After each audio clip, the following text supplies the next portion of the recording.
Welcome to the New Masculine Podcast. This is a place where masculine identifying people come together in community to disrupt outdated models of masculinity and together construct new models for our way forward as men.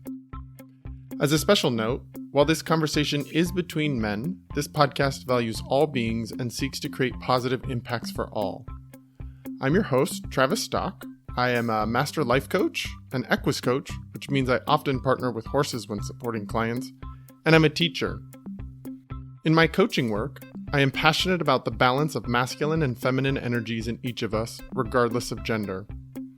I seek to help others nurture a relationship with both types of energy, which often leads to a greater sense of wholeness. And yet what I found in my work with men is that many of us have been taught messages about what it means to be a man by first teaching us to avoid anything that is associated with the feminine. That avoidance leads to few experiences of intimacy, emotions outside of anger, vulnerability, or even a sense of belonging. Striving to comply with these models of masculinity has many of us feeling isolated, ashamed, unworthy, afraid, angry, and depressed. That's why I started this podcast, to bring men together who are ready for something new, something more whole.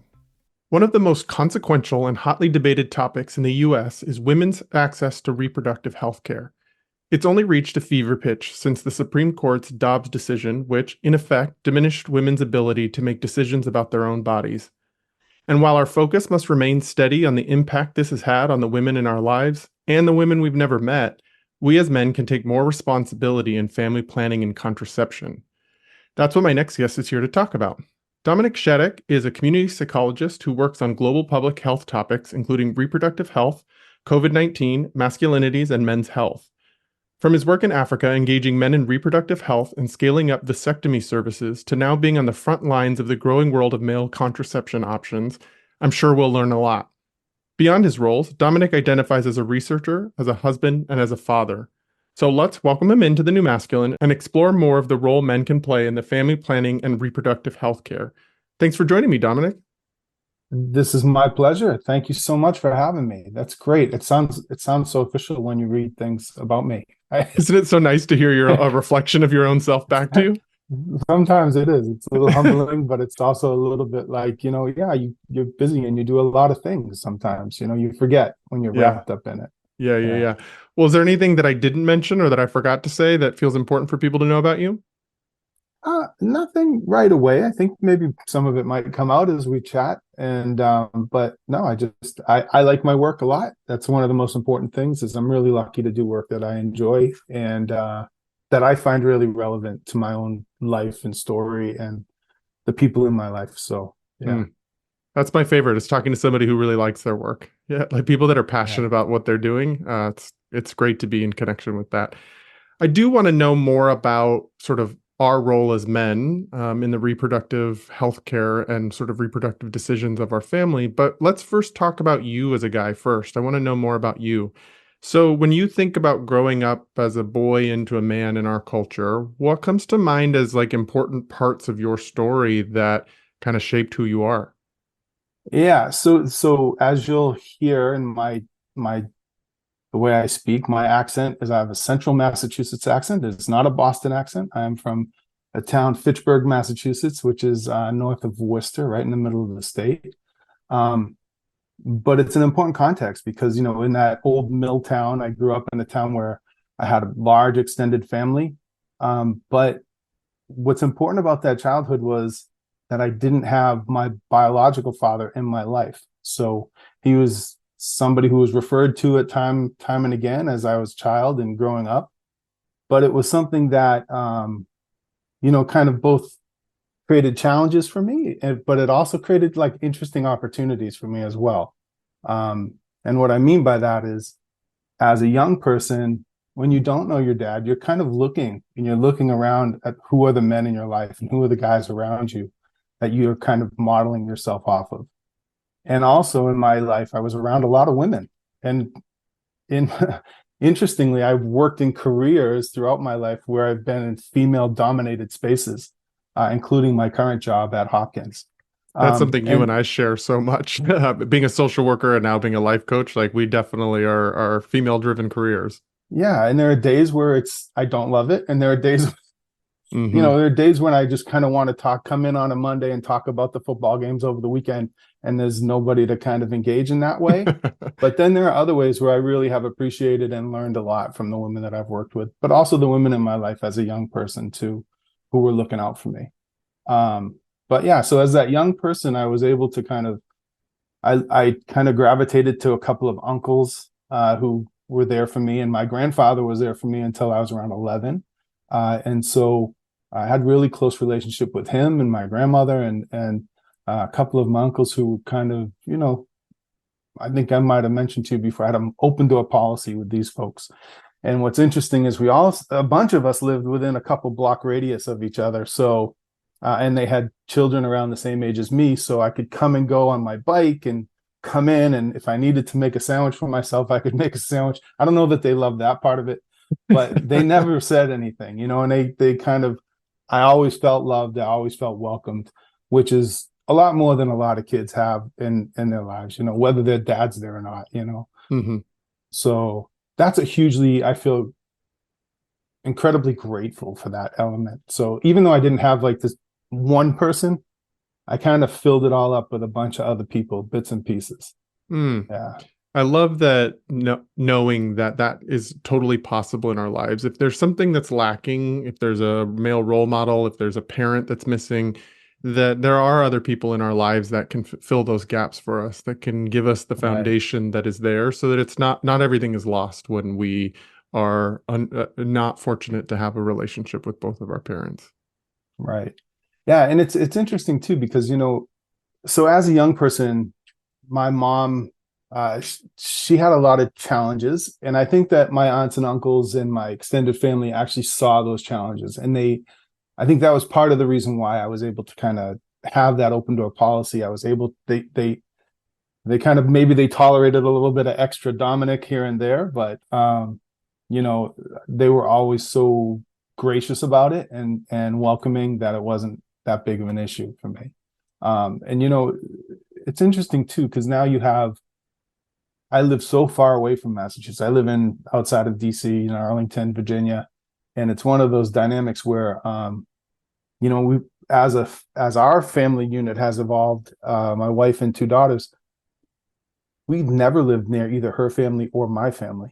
So we've been really kind of small unit forever. And there are moments where I kind of miss the bigger family. And then there are moments when you're a little bit more nimble when you're able to kind of move around on your own and you don't have all those commitments and things that larger families do entail a lot of times. Mm-hmm.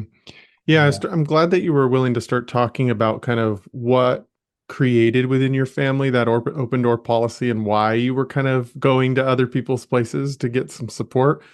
Maybe if you want to, you can talk about it, but it's also okay if you don't want to sort of name out some of the struggles your mom was having. But what were some of the things and the lessons that you were learning during those times where you were with a single mom who had some struggles and you were seeking out relationships and spaces with other family members? Yeah. So my mom, got married when I was around a year and a half old. And she had met a man who became my first stepfather. And until I was around the age of 9, I thought that he was my actual father. Now, if Mm. you ever saw me and you saw him and I next to one another, you knew he wasn't my father because of our coloring and our hair and our what have you. So, I mean, it's just very clear that we were not a father and son. But as a little kid, you don't know any different. Mm. But it was a tumultuous relationship and one in which, there was a lot of violence, there was a lot of alcohol. There were other drugs that I didn't see that he was using, but really, it was a very difficult period for my mom and and probably him too. Like, let's be honest. I mean, if you're in a difficult relationship, whether you're bringing the difficulty or not, nobody's happy, right? And you know, when they divorced, my sister was with us then at that point in time. I think I was 5, and then we kind of moved back we went from one town to the next town over, and then we moved back into Fitchburg and literally down the street from my grandmother and like aunts and uncles, and like that's when the open door policy kind of started to happen, and people started to fill those gaps, like you were saying. And yeah. So I mean, and so seeing that too, it was interesting because I oftentimes when we had children, I think back to my mom and I think back to her as like she was a really good mom until I turned to about 9 or 10. And then I don't know that she knew what to do with me. My mom never graduated the high school. She talked about eighth grade graduation several times with me, which might have been ninth grade graduation then, because they used to go to junior high school instead of, the way it is now, middle school and high school. But, she stopped school after the ninth grade. And so I almost feel like sometimes she was kind of stuck a little bit in that age range. It's been conversation with me and my therapist here and there.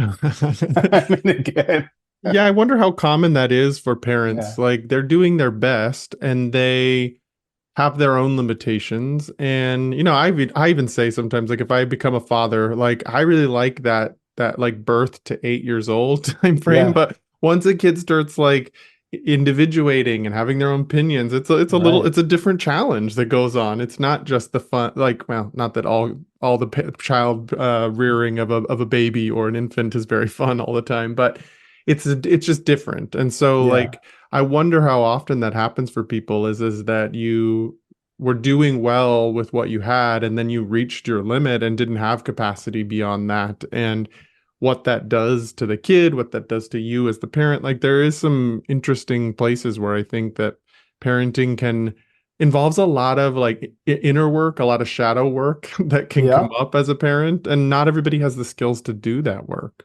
No, and also like you can, I've written several things about like relationships and men and their relationships, but even like looking back to my mom when I was a child, she didn't have a strong network of women friends. She had some sisters who she was close with, and that we would have Sunday dinner at my grandmother's house, or we would do different things, holidays and things like that, and getting together with people. But I feel like she appeared a bit outside of the cluster, and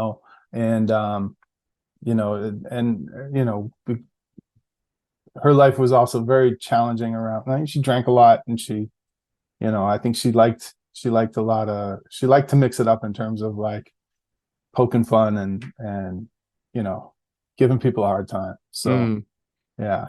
What an interesting journey for her as like as a single mom who's also on the outskirts a little bit, Hmm. outside the bubble Yeah, and very how difficult. yeah, I imagine Yeah, and very lonely difficult. and isolating a little bit and Yeah, unable to like get grow skills because you don't have the people around you that can help guide you in many right. ways. And when you think about parenting too, like, you know, guys need to talk about this more, Mm, but like, you this competitive parenting too, there's that whole weird dynamic, right? So, but there's also like, just even hearing somebody who has children who've gone through the things that your children have already gone through is so helpful. And mm-hmm, just mm-hmm. to know that there's going to be the other side to all of this, right? And to imagine like, the minute that I turned 15, I basically had to extend my educational level had it gone beyond hers at that Mm-hmm. point in time. Mm-hmm. If you think about it like that, my mom didn't have a driver's license until she was like almost 40 years old. I had my driver's license instantaneously when I got eligible to get it. Wow. Things like that. Like I saw these markers and people helped facilitate that for me. And I was really lucky because like, I could have acquiesced and not done those things the way she didn't do those things. But for whatever reason, I don't know if it's something in me or if people were pushing me and I don't remember, but I kind of would follow through with a lot of those steps in a way that, if it wasn't for other people's help, none of that stuff would have happened. Mm. Yeah, so tell me, you have this interesting storyline of which I'm sure a lot of people can connect with, which is you had um, important figures that were not present in your life, like your father. You had others that stepped in and were filling the gap, like your uncles and your grandma.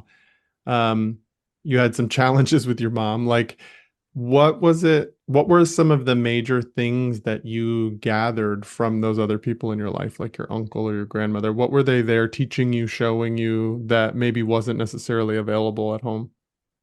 Yeah, so that's I like to think like I picked little bits of masculinity from Yeah. each one of those guys, you Yeah. know. So like I have this one Uncle Larry who's like a little bit bigger than life, you know, like he's giant person and like people know him for having been rough and tough and great football player and basketball player and this and that and the other thing, you know. But from him, you know, you kind of would take it was so nice for me because I would see him as like the, you know, the athletic and the big and physical person that he was. But he was also, you know, very tender and very sweet with me, you know. So I could see that flip side of, you know, being, you know, turning off the traditional masculine kind of norm of, you know, push through the pain for football, but then, hey, are you okay? Mm. You know, how are things going?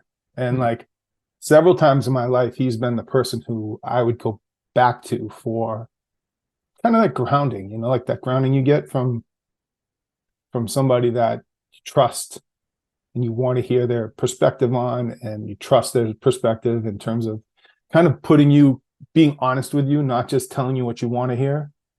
So yeah, he was pretty important for that. What a gift. I can tell Yeah, how much he means to you. I can tell how much that relationship really helps shape you. Thank you for sharing about him. yeah, very much. And I'm also a very emotional person, so like Same. you Me may too. see not you'll see other tears. This won't be the Yeah. last one. You're So this is the space to do it. I promise you. No, people here are not are accustomed definitely to some tears and yeah, emotion. yeah. But I had another uncle Mike who was you know one I have two Uncle Mikes actually.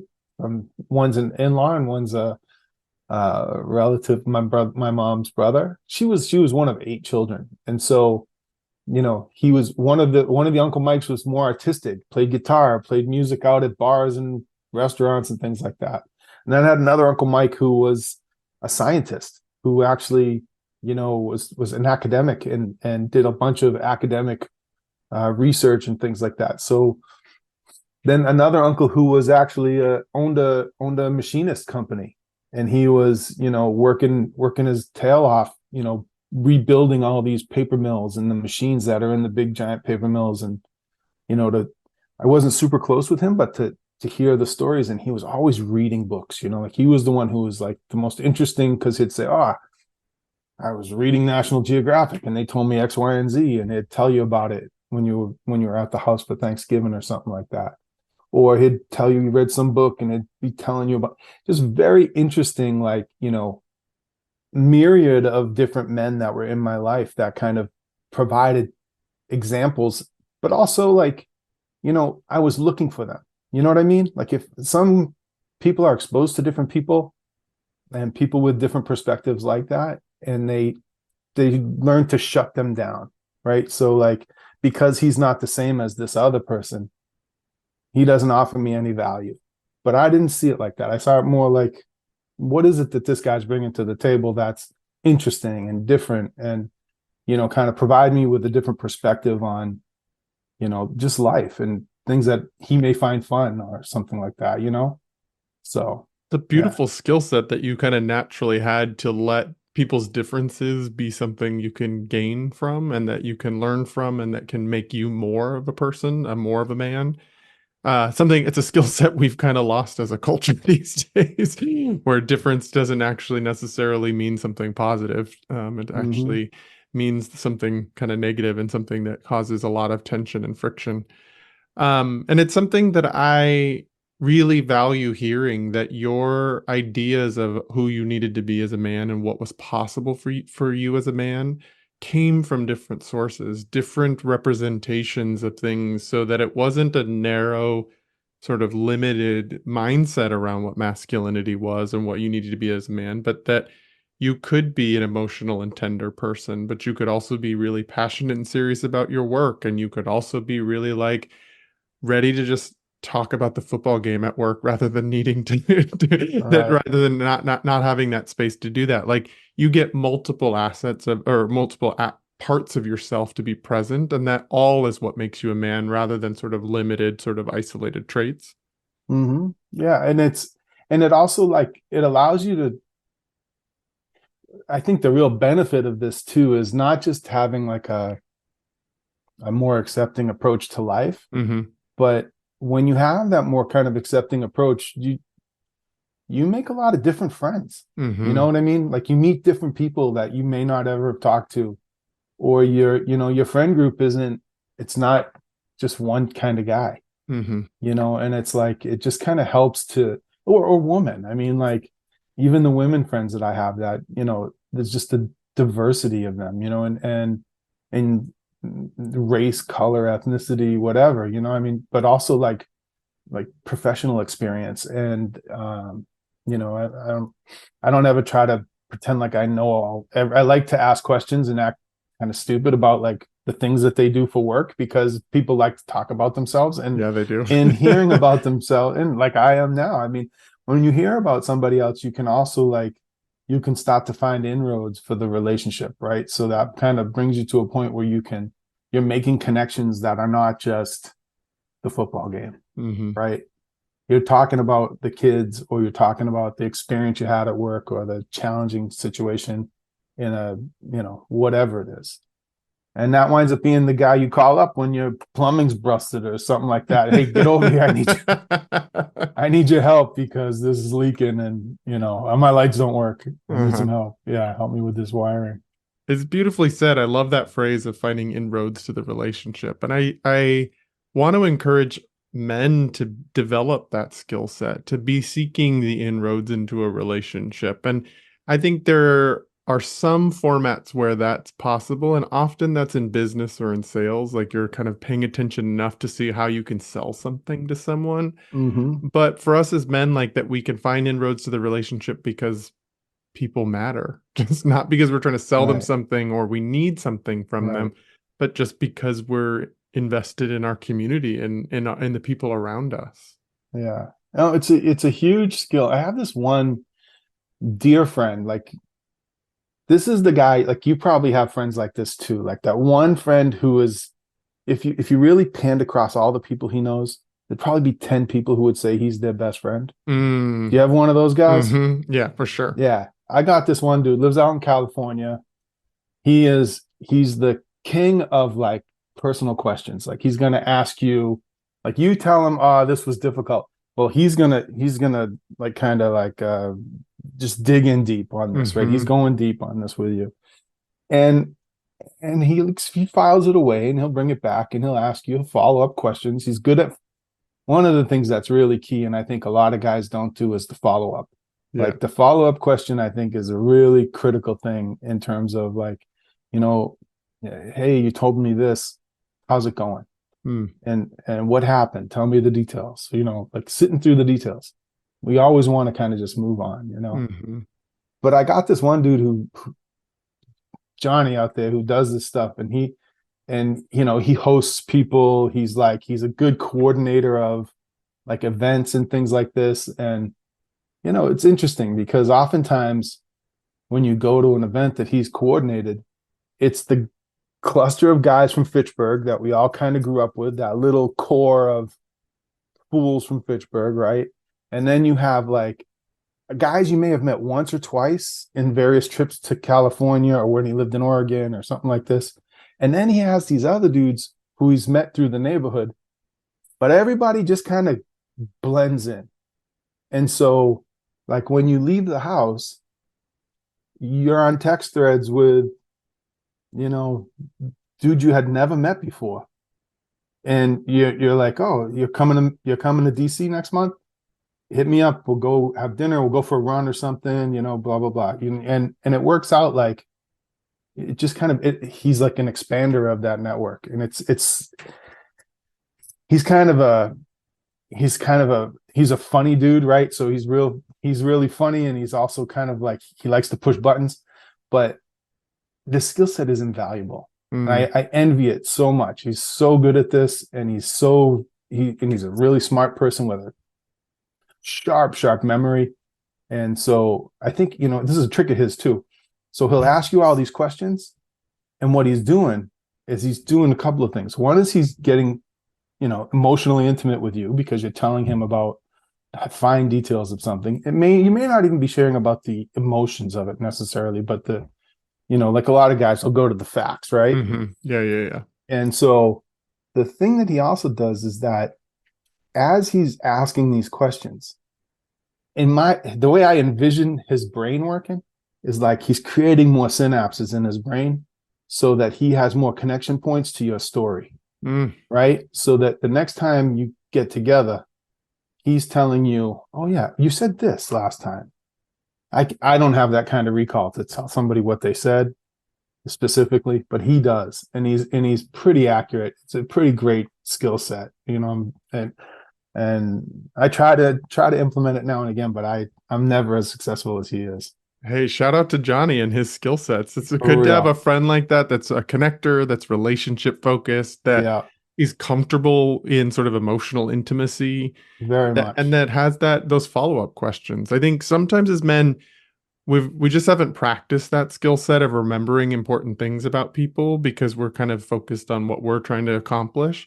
But sometimes we also don't emotionally feel safe enough to check in on some of those things that somebody might have told us. We think it will be weird or awkward, or we may bring up something that person doesn't want to talk about or something. And so we Right. get into this tension point of, do I ask, do I not? And a lot of times we don't ask those follow-up questions. And I love that sort of reminder that a follow-up question can go a long way to the well-being of a relationship, to the emotional intimacy of a Yeah. relationship. It's huge. It's absolutely huge. It's everything. I Yeah. mean, if your partner has told you something that's been difficult for them and you don't follow up, they're going to be like, "Hey," or they bring it back up and you've forgotten what it was all about. That's a pretty poor representation of, Hmm. your attention to their needs, you Yeah. know? Yeah, Um, it feels like you don't care. And that may not be true that you don't yeah, care, but on the receiving end, it probably feels like you don't care enough to pay attention. right, right. Yeah. I recently had this phone call where we were talking with so in the work and we can come to this later, but just getting at the conversational pieces is that um I was talking with some people who build television shows, and these are educational television shows, right? So they're supposed that it's like a telenovela. Do you know what a telenovela Oh is? yeah, Like for the sure. Latino, yeah. So it's Uh-huh. like that, and then they weave in like health stories, Hmm. and within the health story, that somebody will have a conflict, and the health story will result in them, um, you know, how do they resolve this? What questions do they ask the doctor, and blah blah blah. And we were talking about this around men and masculinity, and I brought up the follow up. I said, we need to have more instances where there's like the double follow up. Now, I sound a little bit like Larry David, but the double follow up is what I'm getting at here. So not only is it important that you tell the story and your friend follows up with you afterward, and that needs to be modeled on these television shows for young boys and men and grown men, but um, then there also needs to be that double follow up. The person who's told the story needs to say, "Hey, thanks for asking. Mm. That matters to me." Hmm. We don't have that language as men. That language is gone. I mean, that like acknowledging the significance of somebody being emotionally intimate with you is completely beyond our typical, you know, frame. I started to do this on text messages with friends, and I to say, "Hey, thanks for asking. I really appreciate you reaching out and asking me about X, Y, or Z," right? And or like the last instance I remember saying it was something about one of my children. I had a couple of drinks with this guy, and I said something about the my daughter, and then he messaged me a couple of days later, "Hey, um, whatever happened with Harper?"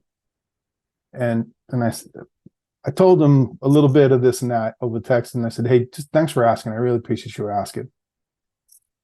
I know that mattered." You know what I mean? You can tell those kind of follow ups really make a big difference in somebody, and it also encourages him to do it again later on, either with me or with somebody else. And that's where the real value is. You know what I mean? So Yeah, I think we get so in. So often we're in our relationships, we can get into sort of negative feedback loops where we're only telling people what we don't want or what we don't like Right. about what's happening. And we forget that positive reinforcement on the things that we do like is really important. And I think I think especially with men, we fear that feels really vulnerable to say thank you for checking in on that or expressing those caring feelings and emotions. And so we avoid it because it feels so vulnerable. But I love that you pointing out the power of it and what it not only reinforces that relationship, but encourages that person to keep doing that beyond just with you in that moment. Right. Right. And that's friendship, right? Yeah. That's it. I mean, It's that is it. it's so wild how we've forgotten those skills as men to be in friendships that are have care at the center of them. Hmm. We're so often used to male friendships that are activity based, go like playing a sport, doing this, working together, going to the bar, watching a game, that kind of thing. But real relationships that involve care and belonging and intimacy and support, that's like it's amazing how few men have those kinds of friendships in their lives.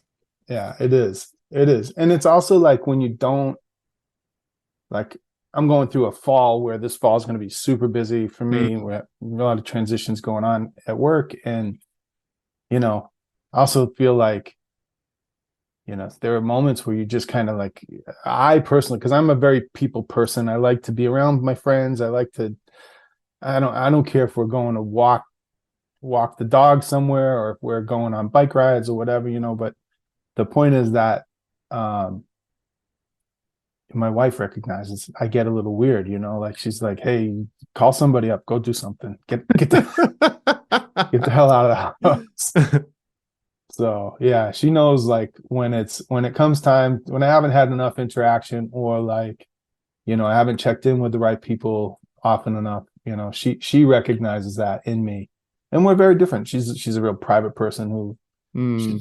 she could stay home and hang out and read books and stuff like that. Whereas I like the busyness of the friends and all that kind of stuff. That's And so that's from sweet of that her big to family. Yeah. That's so sweet of her to encourage you. Like that, even though you both get your needs met in different ways, her more on sort of on the introverted side and yours more on the extroverted side, like that she knows what's important to you and that she encourages you to go find what you need. Yeah. Yeah. Actually, this Saturday night, today while I was sitting here, she coordinated. A few couples are going out for dinner this, yeah, Saturday Oh, night. So just, love that. that kind of stuff. I love So that. I want to know a little bit more about, I mentioned it in the intro to this podcast about your work in Africa. Like you were, some of these skills that you're talking about finding inroads into relationships, being open to people, accepting of differences, mhm. gathering more from people. I bet that came into handy when you're living and working in such a vastly different culture than your own. Tell me a little bit about your time in Africa. Yeah. So I think those skills came in handy in both of my careers. So I started out as a school teacher. So I was a school teacher and for almost for 9 school years actually. And I started teaching in my hometown in my church's the Catholic church elementary school or middle school. And then I joined the Peace Corps after a couple of years and taught as a Peace Corps teacher in Ethiopia. And again, like you're exposed, everything's different, you're on your own, you're isolated, you don't speak the language, all that kind of stuff. So those social skills really kind of they're all you have. Finding out ways to make friends and to make relationships in a context where um, people are living very difficult lives for starters, but also people are looking to you as this expat or this foreigner who's coming in to teach. They're looking to you for some leadership and some guidance. And I didn't necessarily always have that leadership and guidance. Sometimes I was kind of working with them to develop what that leadership and guidance was. And that skill set kind of translated into the work I do now. But I just to kind of like tick the boxes, like I taught in Ethiopia for a couple of years. Then I came back for a summer and I didn't enjoy being after the Peace Corps. I didn't enjoy being in the United States. So I took a job and I taught in Saudi Arabia for a year and in Jeddah at a private school. And then after that year, I went back to Massachusetts, and I started working construction because I didn't really know what I wanted to do. So I worked construction in Massachusetts for a year, and then I moved down to North Carolina, where I was a school teacher for 3 years before I went back to graduate school. So, and I lived in North Carolina for about 17 years, and but then I got into public health, and I took a job at a company called FHI 360 in Durham, North Carolina, and was interesting because I was working there, and most of the work I was doing was around HIV prevention. And the funding that they had at that time was around some of the big HIV trials that happened in sub-Saharan Africa, in South Africa and Ghana. I think Nigeria might have had a site, but they were testing, these different gels that they were using to see if they would stop the transmission of HIV, and mostly around with women who were at higher risk for HIV infection, which tend to be sex workers. In some countries, it was any women because the prevalence was so high at the time. But in many countries, we were doing work with sex workers. So I was able to do studies around like HIV incidents and like behaviors related, risk behaviors related to sexual activity and HIV prevention. And it just was really interesting. And then over time, this kind of turned into one of the partners on this big project that they had at FHI was Save the Children. And Save the Children had a site in Mangochi, Malawi, which is like, if you know the country of Malawi, at the bottom of Lake Malawi is this town of Mangochi. And they were having difficulties reaching young women who were married, because many of those women were married to older men who were, so say 15-year-old woman married to a 25 or a 30-year-old man. So they were kind of this intergenerational marriage that was part of the dynamics, and the power differential in that is very huge. And oftentimes the women would get pregnant at a young age, and they were having babies very close together, which has a lot of health implications for women. And I'll be honest, this was one of those moments where being the only guy in the room really paid off, because I'm quite confident they came to me to do this project because I was the only guy Mm-hmm. Yeah. in the room. And I'll take it because it changed my life. It changed the work. It made the work even better. And so we built an intervention in Malawi called the Male Motivators. And guys went through this like one-on-one. We had these, what did we have? I think it was like 6 or 8 motivators. That maybe it was more than that. I can't remember the details exactly, but we had these motivators who would go around. It was six visits, and they would have 6 visits with men one-on-one, and they'd talk about like, these are contraceptive methods. And these were married men married to these younger women. These are the contraceptive methods available in Mangochi. This is where you get them. They give them the history, like not the history, but like the details of the methods, the price, what it takes to get them. Oftentimes they were free. Then they talked about, at a different visit, they'd come back and they'd talk about, things like, what are your expectations for your family? Like, what do you want? And this was when this project was happening and we built this intervention. It was interesting because I had one child at the time, and I was sort of recently married, maybe a couple of years. And, but my wife and I had been together for a while. And I just remember thinking through this activity that we developed for the intervention and being like, my whole life, I never really put a whole lot of thought about, like, do I want to have 2 kids or 5 kids or 7 kids or no kids? I just kind of was going to manage it when it happened. And that's, luckily I married the right person to help me manage it, but, and to teach me how to manage it. But quite honestly, like, I don't think that my situation is unique. I know there are some guys, I have friends who like, yeah, I'm going to have 2 kids and they're going to be named Jacob and Jonathan, and it's going to be like X, Y, and Z. And and one of my friends actually did that. So, it all worked out for him. Mm-hmm. But I don't know many other guys who actually, in their mind, had like a very clear image about what family life would look like for them. And if they did, how much does that change over time too, right? So in one of these activities, we worked with the guys, the men in Malawi, to just kind of envision, like, what does it mean? They had this activity, it was called Future Island, and they were actually asked to, okay, you're on an island with your wife, and this is, what do you see in 5 years? And people who live in a place like Malawi, especially at that point in time, long-term planning isn't part of the common thinking, right?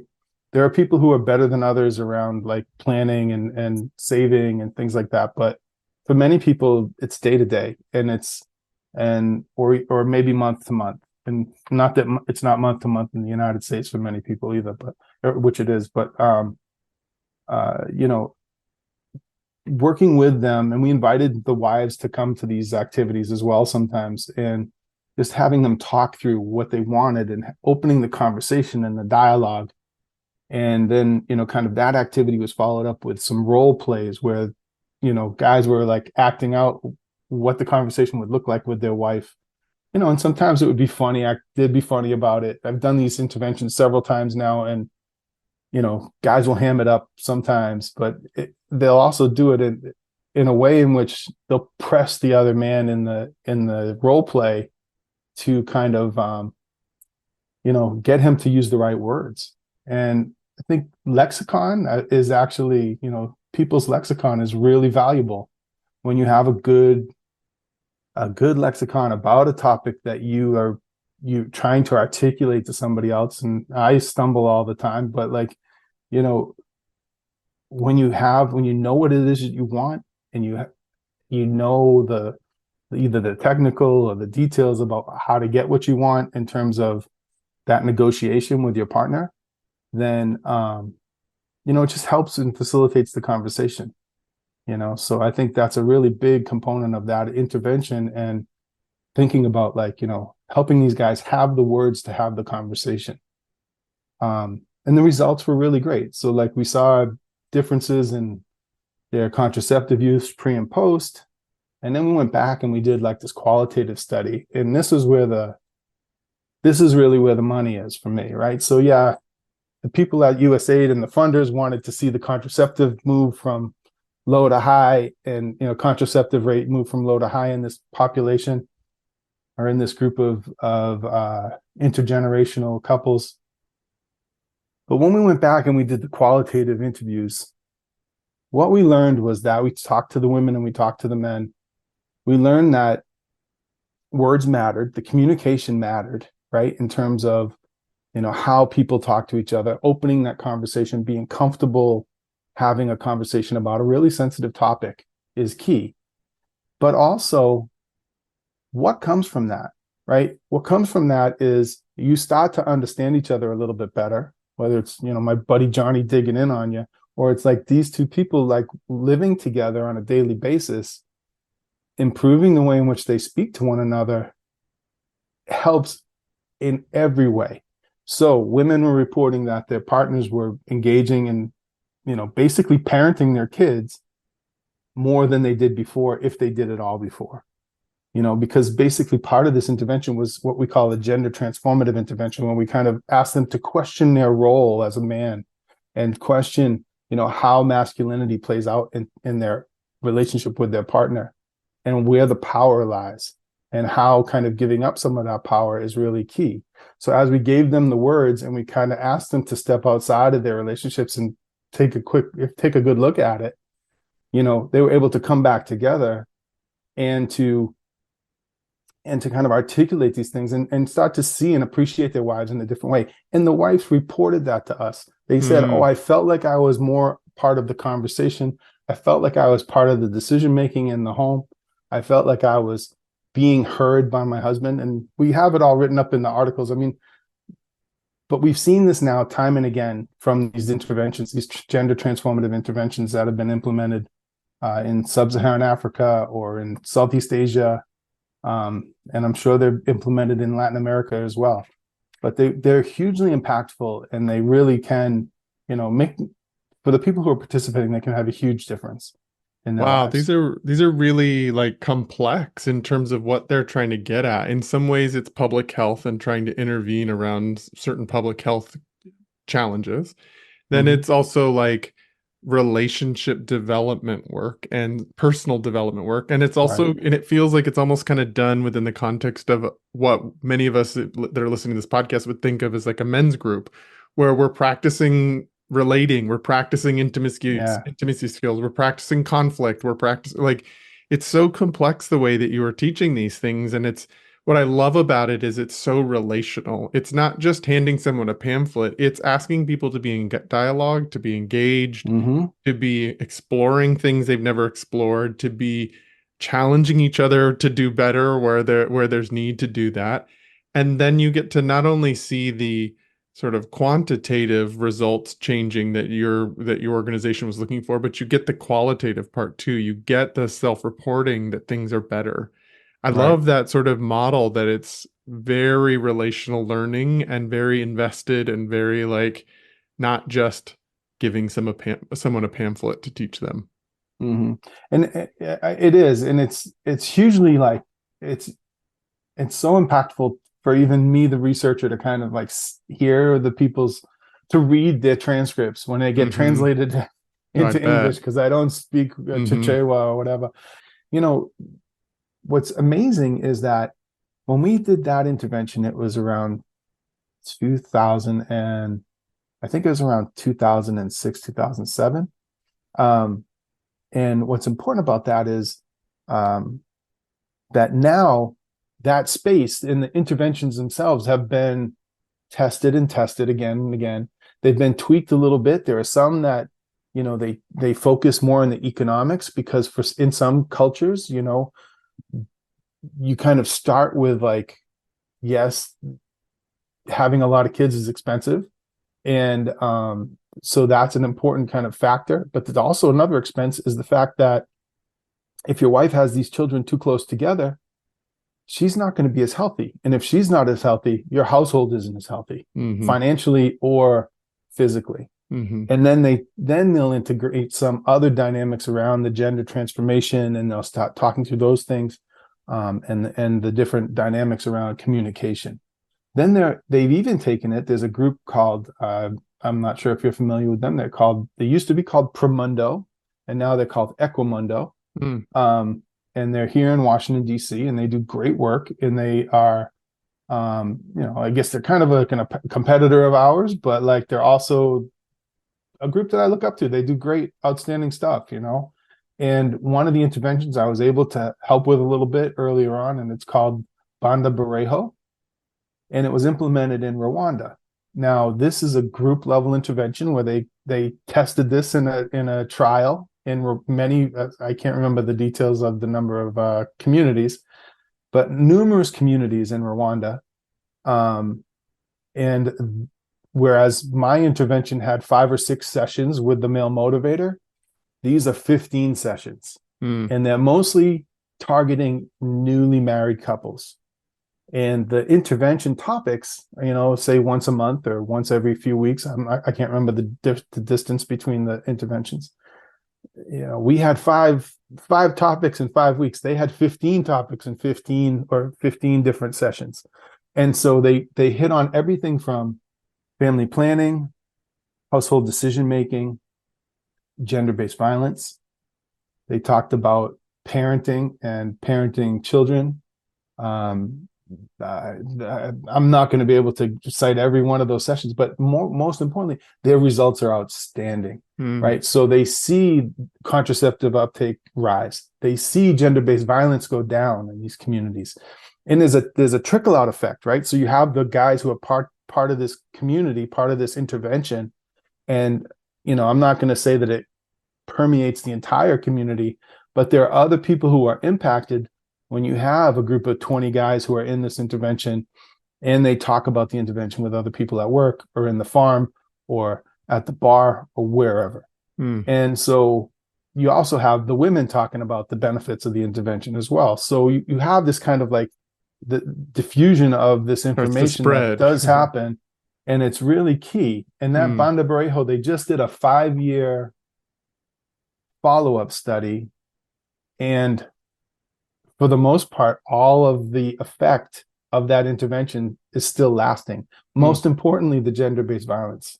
wow. So these interventions exist, and they're really impactful, and they're kind of reshaping the way in which couples are living in many sub-Saharan African or Southeast Asian. I have friends who do this in India, and Mm, we've done some similar things in Nepal and things mm. like that. So really cool stuff.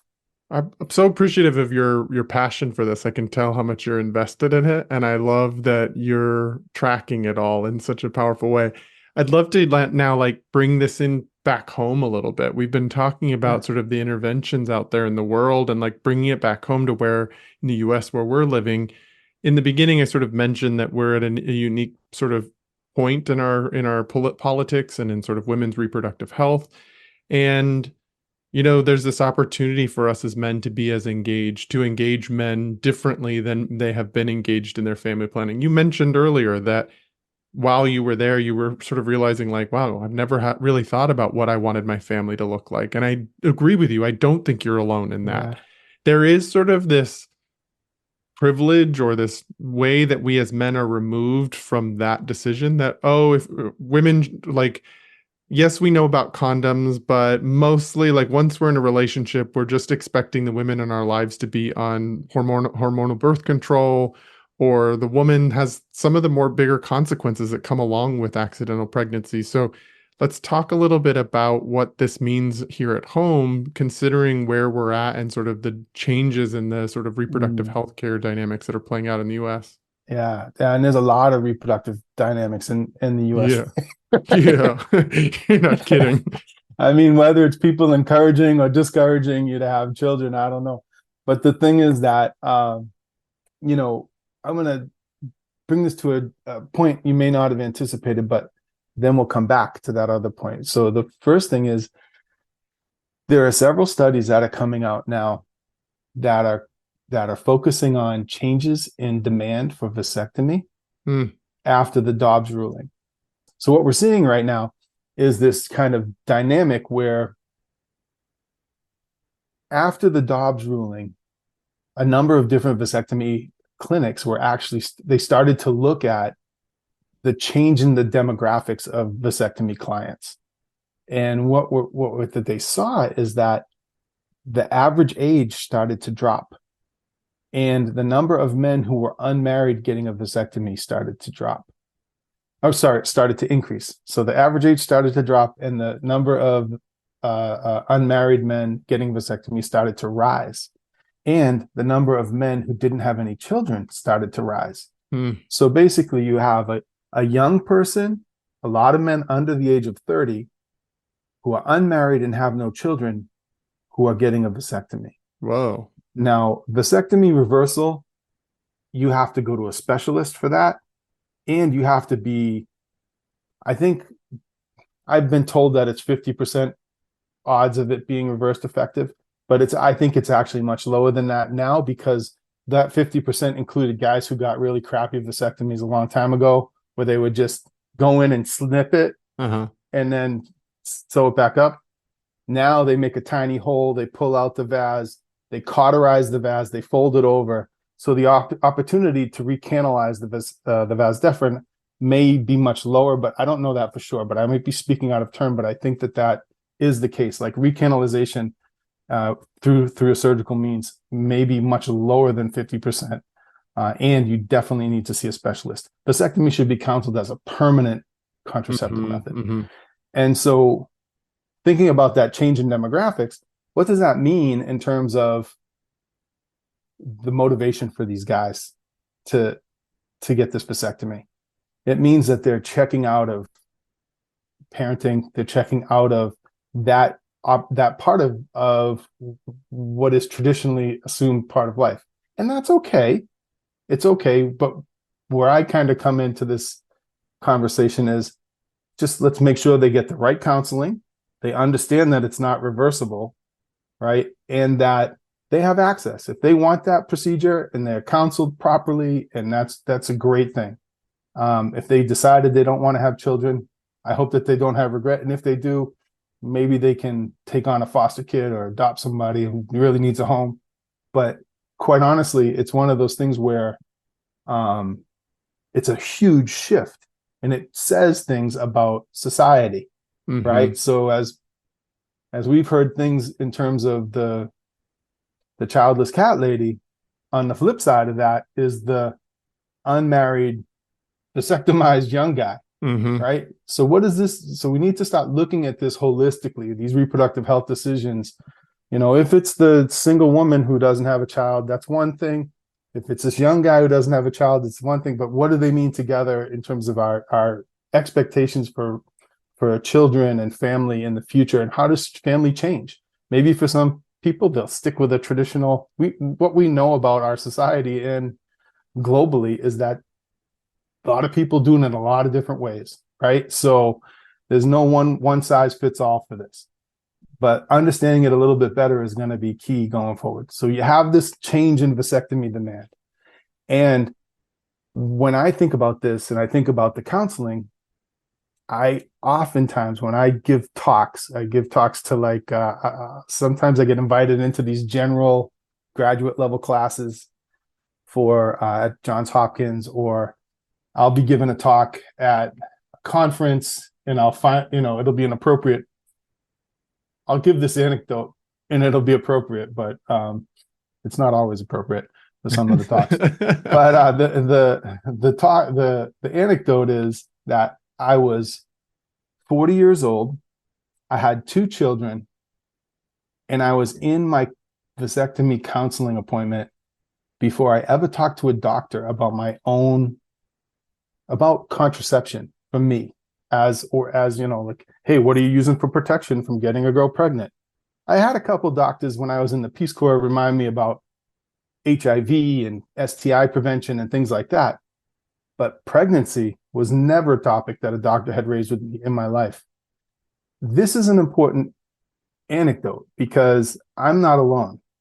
I'm confident that I'm not alone. And I've asked friends, I ask people to raise their hand when I do it at a graduate class or if I'm in a conference. I'll ask people to raise their hand, and especially the men. And when you ask a woman that question, almost every time she goes into the doctor's office, they get some kind of question about, when was your last period? Are you using family planning? If you're not, are you trying to get pregnant? Blah, blah, blah. And they have a battery of questions that they ask. I mean, she could be in there for a hangnail, or she could be in there for like a sore ankle or something. And they might ask these questions, but you never know. Yeah. But the point is that men miss this whole conversation, right? And they miss this conversation, at least I missed it. And I think a lot of men miss this conversation in their health and as it relates to their health and overall health and well-being. It's important to think about this because for 2 reasons, for a lot of reasons, but one of them is that it really shoves the burden of contraception and reproductive health onto women. Mm-hmm. I mean, it just isolates, you kind of, maybe you have a good conversation and a good relationship and things like that, but societally, at the level of our society, we need to think about it in terms of how is that message being relayed by the medical experts who we turn to for that kind of really important information. Secondly, so it puts the burden on women, but it also kind of limits men's opportunity to have a really sensitive conversation. We started this conversation around like intimacy and intimate relationships, right? And, really there's not a whole lot more intimate I mean, I'm pretty open with the fact that I had a vasectomy, right? But not many guys are. And secondly, it's like, when you have that conversation on a regular basis with your provider, you're building trust. You're building a relationship with that provider, that the provider is actually somebody you might turn to when you have that, lump in your side, or you have to, you have something happening in your body someplace that you're kind of ashamed of, or you don't want to say it to somebody, maybe you'll have that opportunity to share it with him. So you're building a trust dynamic, but you're also building a missed opportunity for other conversations, right? So having that normalization of a contraceptive conversation with your provider could make it easier for you to talk about it with your buddies. And maybe one of your buddies has been wondering, or he's been, not sure who to ask. Maybe you don't have the answers. And, the internet's a great thing for a lot of things, but knowing people's experience really kind of helps you to put the internet's information into context, right?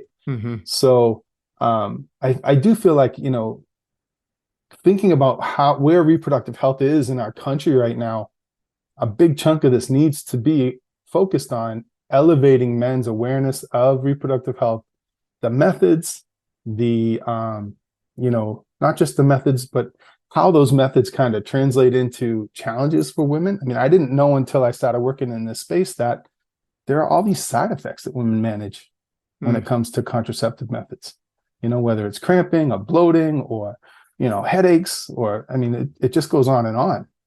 What you've done as you've laid this out that I really, really want to highlight is so much of what I'm trying to do in these conversations is to recognize the impact it has on others, to the sort of norms around men and masculinity, what we're taught, what we're not taught, what we're expected to participate in, what we're not expected to participate in. So we recognize the impact it has on others, but even more powerful sometimes for us as men is when we recognize how it's impacting us. And so you brought in, how is it limiting us as men? How is it limiting our ability to be engaged in these things, to connect with others? And it seems weird at first, when you first start to look at it, like how is there a connection between my relationship with my buddies and reproductive healthcare conversations? But you laid it out so perfectly that it is part of what we're all navigating all the time, at least in heterosexual relationships. And without being able to talk about what's normally happening in our lives, we miss out on chunks of being able to normalize things with each other, to be talking about things that we're insecure about or worried about or shameful around. And you also sent me an article that you had written recently where something that stuck out to me from it was the piece around like normalizing these conversations helps drive more empathy or build more empathy in men. And I just think that's so powerful to recognize that not participating in these conversations actually limits us as people. It's actually a disservice to us, not just the people in our lives. The last little thing I wanted to ask you about was just to like give one little last piece of public health sort of education. We've talked a little bit about vasectomies. Many men know of condoms, at least to some degree. I think gay men have heard a lot about condoms because sort of the HIV prevention that many of us are educated around.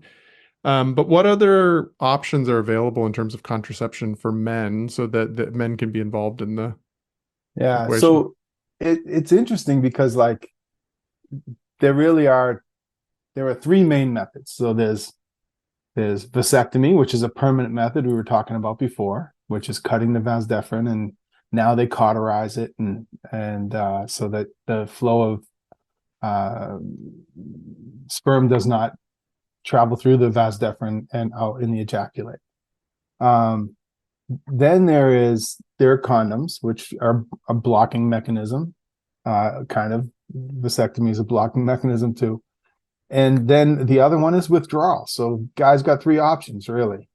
There are other methods that are called fertility awareness-based methods, and oftentimes they're referred to as like the rhythm method. Have you ever heard of that? Yeah. The Catholic Church where you're will basing promote it off of the cycle.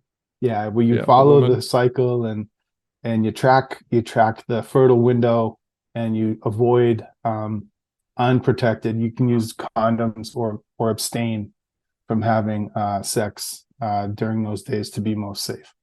And then, but now we have this whole space where the Male Contraceptive Initiative is one of the organizations that's been a big donor and a big proponent and advocate for this space of new reversible male contraceptive methods, right? So what they're doing is they're supporting research and policy work around the development of male contraceptive methods that maybe they come in the form of a hormonal method, or some of the organization. One organization that I am affiliated with, they actually do it's like a temporary vasectomy. So they have an agent that will block the vas deferens for a period of time until you put in it's a solution that'll block the vas deferens, and then when you want to have children, you inject an antigen that will kind of like break down that element, and you'll expel that element through your ejaculate, and then you'll be back to normal. Now, these things are all in development, so none of these are out and FDA approved at this point, but there's several different methods that you can learn more about on the Male Contraceptive Initiative website, and they have pretty nice little videos. They'll walk you through how they work, the stage of development and things like that. But there are these methods that are coming out. What's important about understanding that the methods are coming, hopefully they're all effective and they're coming out, is that uptake will be challenging if we don't have guys who are getting counseled by their physician in contraceptives or in reproductive health, right? If they're not getting that kind of reproductive health counseling, then where are they going to learn about it? Who's going to prescribe it for them? Who's going to deliver it if it's something that just needs to be delivered by a physician? And then, who's going to counsel them over it? And who's going to counsel them about, here we are, 2024, and we're talking about mostly female-controlled methods, in daily life in the United States or around the world.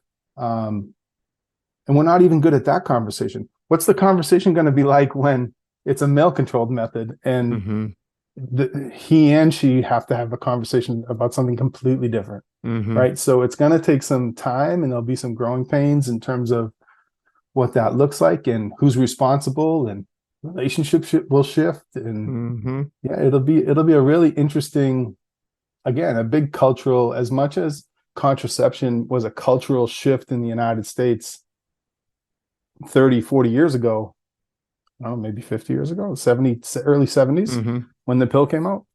Yeah, I forget how old I am sometimes. I was born in 1970. So yeah, time is a blur since COVID. Years ago. Who knows? Yeah. So just thinking about those 50 years, and we're still not great at these conversations. What's it going to be like when it's a male-controlled method and we have to figure out that negotiation all over again? Well, I'm really grateful that we're having this conversation now, then, that before these things are available, so we can start normalizing this. I think so much of what your work sounds like it's been throughout your career in public health has been about normalizing these conversations, having them, talking about things that might feel uncomfortable, and helping us sort of get used to having these conversations. So I'm glad that we got to feature that here on this podcast. Yeah, I appreciate it. And it's also, we need to think about too, one of the blogs that I'd written recently was, we need to consider, what does legislation need to look like to support these kinds of things as they come out, and to continue to support female-controlled methods as access is being denied in certain contexts. And so, the Affordable Care Act didn't even cover condoms until 2022. Right. I just learned that recently. I was like, wow, that's crazy. Yeah. So the idea that was something that took and that's partially because of how the law was written and some of the people who were kind of coordinating it in the beginning. But now it's there, and vasectomy still needs to be added. And then we need to put the language in for either new female-controlled methods or other male-controlled methods that will be tested and approved over time. Well, there's some complex issues going on right now for all of us.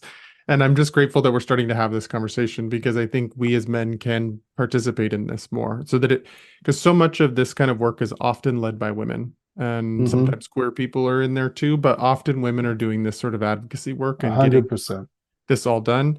And yet I think so much of what I like to encourage men to do is to take some responsibility in these things. We're not free from the consequences of them. We're not free from the impact of it all. And whether or not it's whether or not we're directly facing it, it still impacts us. And it's important for us to take responsibility for our lives and for our shared lives with the people around us too. Right. Yeah. Yeah. And, a lot of this, if it wasn't for the advocacy of women, the idea of men and masculinities, coming from that feminist literature 100%. Doesn't happen. So I really appreciate your time today, Dominick. It's been wonderful to connect with you, to hear your own story, to feel the sensitive guy in you, to learn about your family upbringing, and to hear about the work that's in there. It's been just a real joy. If people wanted to find out more about the work you're doing in the world, where might they do so? I'm pretty active on LinkedIn, Mm-hmm. and you can find me, Dominick Shattuck, under LinkedIn pretty easily. I'm also easy to access through the university if they search me through the university's system, and my email address is available there. But the Center for Communication Programs is one of the places where my job lives at Johns Hopkins in the School of Public Health. And you can learn a lot about the programs we implement under the project called Breakthrough Action. And that project we're coming to our last year, but we're starting to kind of build new web pages that will live for, I don't know how long they'll live, but they'll live for a little longer on the internet. And they highlight a lot of the work we do, as well as you can go to the what's called the IGWG, which is the Interagency Gender Working Group. And under the Interagency Gender Working Group is the Male Engagement Task Force, which I am the co-chair of. So we're an advocacy group for developing and building out new programs similar to what we were talking about earlier about Banda Barejo and the male motivators and the vasectomy programs. So we advocate for that, and we kind of we also advocate for our partners to use best practices and to develop different tools and things to kind of facilitate their the improvement of those programs over time, so that more and more guys can be engaged in this work, whether it's reproductive health or other health topics. Beautiful. Well, I'll make sure those are in the show notes, the links to those, so that people can easily access it and find it. Thank you so much, Dominick, for being a part of this conversation. It's been a real pleasure to hear from you. I'm honored that you actually had me on the show. It's great. This is great. You've got so much to offer, so it makes total sense to me. If people want to get in contact with me, you can go to my website at travisstock.com. You can find me on Instagram. That's where I'm most often participating in the ongoing conversations of this podcast. That's at Trevor03. And if you want to support the mission of this podcast, please go to patreon.com/thenewmasculine. Thanks again, Dominick, for all of your wisdom and your energy today. And I really appreciate it. And until our next episode.